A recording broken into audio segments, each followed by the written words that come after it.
Biraz önce kısaca değindiğimiz gibi Transparency International tarafından yürütülen bu çalışma daha sonra ülke ölçeklerinde uygulanmaya başladı. Türkiye bu örneklerden biri. Ancak bizden önce uygulamayı yapan meslektaşımız, Macaristan bölümünden meslektaşımızı kürsüye davet etmek istiyorum, deneyimlerini paylaşmak üzere. Dear Excellencies, dear speakers, dear audience, thank you so much for inviting me for such an important event. In Hungary as well, we did this research, and we were, I think, one of the first chapters in TI movement who did this research. And we did a little bit different methodology than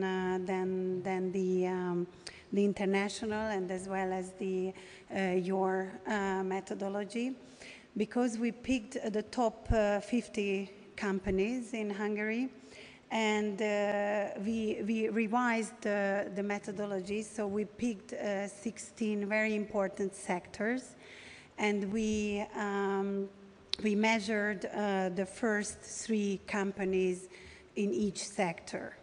So this is how we had a bigger picture of how is now in Hungary the corporate reporting situation. So I just give you just a quick overview regarding our rationale, because in Hungary we conducted this national integrity system report, and as well as the global corruption barometer, and the CPI index is very bad in Hungary. So what we realized that the highest corruption risk in Hungary right now is in the business sector.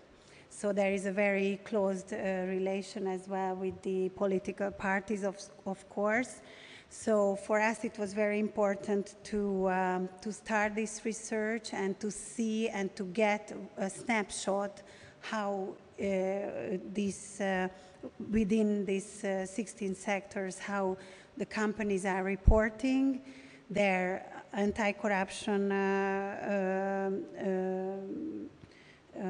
programs, and as well as their organizational structures. So what we did as well, we did the same thing as TI Turkey, but we had just 1 workshop, not 4, unfortunately. But it was a very important part of this research, and we think that this was the most important part of it.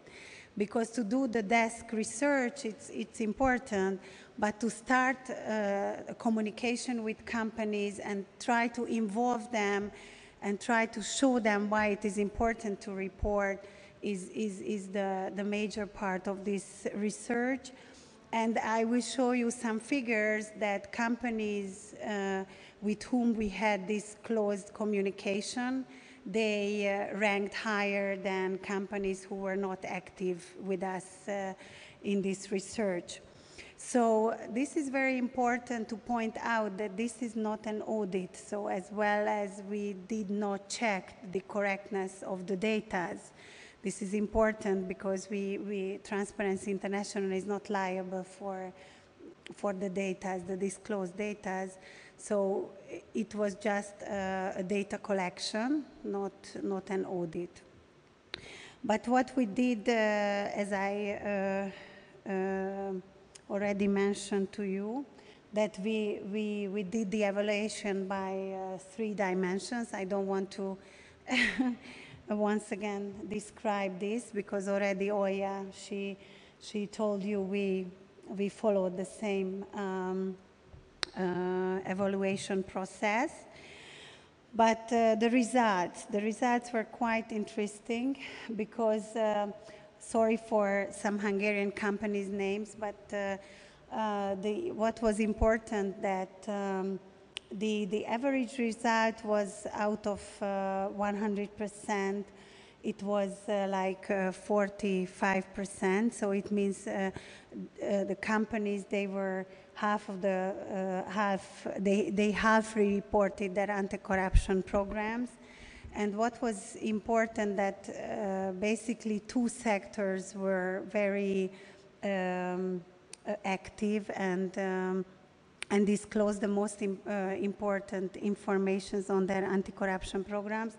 It was the telecommunication sector and the oil and gas sector, and as well as the insurance company Allianz was scored really high as well. And what was very sad that out of 50 companies, 14 companies scored 0, so they are not even reporting anything regarding their anti-corruption programs.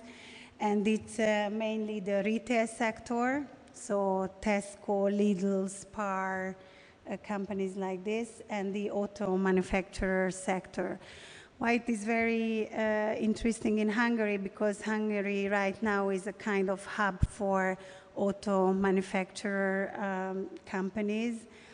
So they don't disclose any information, so it was important for us. But as you see, the 16 sectors, so the telecom sector performed really high, the oil sector, but the remarkable difference is between sectors, within sectors, that the financial sector was very interesting. The banks, they performed very low, so 33%, which is not really good. But the insurance companies, they were much higher, so close to 80% of they reporting on their anti-corruption programs. And as I already mentioned to you, that the retail and the automotive companies, they scored really low. The other dimension was the organizational transparency, which was much higher than the anti-corruption program, because basically organizational transparency is referring as well to the financial statement of the companies, so they disclose more information on their organizational structure than on their anti-corruption programs.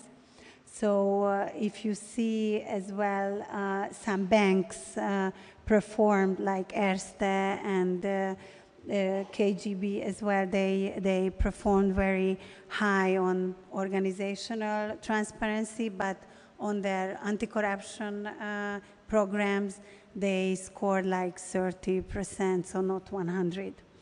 So this was as well.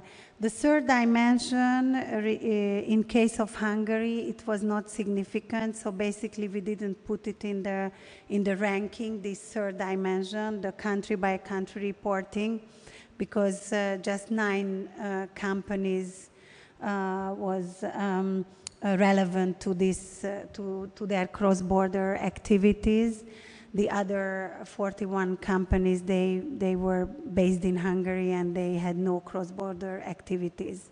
So therefore, we didn't put this dimension, this evaluation in the whole ranking because it was not worth it. I just give you this as an example that those companies, if you see these numbers, then you see that those companies who were attending our workshops and communicated with us, they scored higher, so 6.6 index point from 10. Those companies who were not actively communicating with us or not even answering to our emails and letters, so they scored much lower. So therefore, I think it's a very important part of the research to actively cooperate with all those companies. So I think I don't want to repeat all the speakers that why it is important to report. I think transparency is a world trend. So you can, so all those companies who don't want to report or don't take care of transparency or integrity, they can do so, but you cannot avoid it because the impact of the FCPA and the UK Bribery Act is much higher now. We are after the financial crisis, so transparency and accountability is very important. and none of the companies can avoid this. So thank you for inviting me, and I don't know, yes, thank you. Thank you for your attention.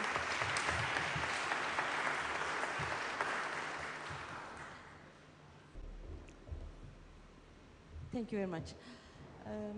I know that in your research that there is a sectoral differences in different companies. Yes. And it seems like telecom, oil and gas, and then the And financial sector. They are the ones that rank pretty high. Yes. They are all regulated sectors, right? Highly regulated sectors.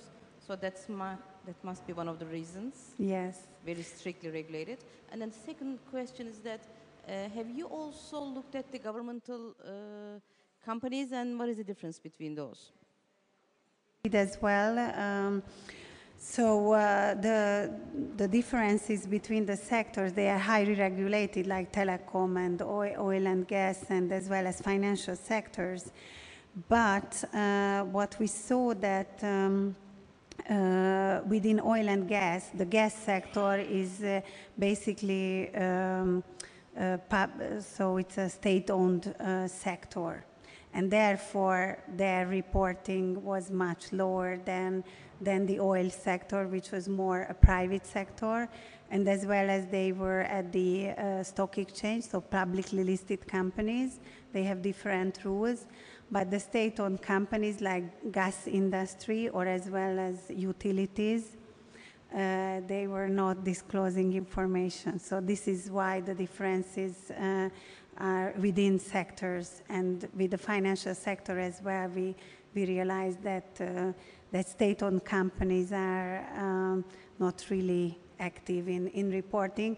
So therefore, Transparency International Hungary, we started a huge research on state-owned enterprises reporting system. So we started this research a year ago, and because of these results as well, we decided to focus on state-owned companies. Yes, thank you.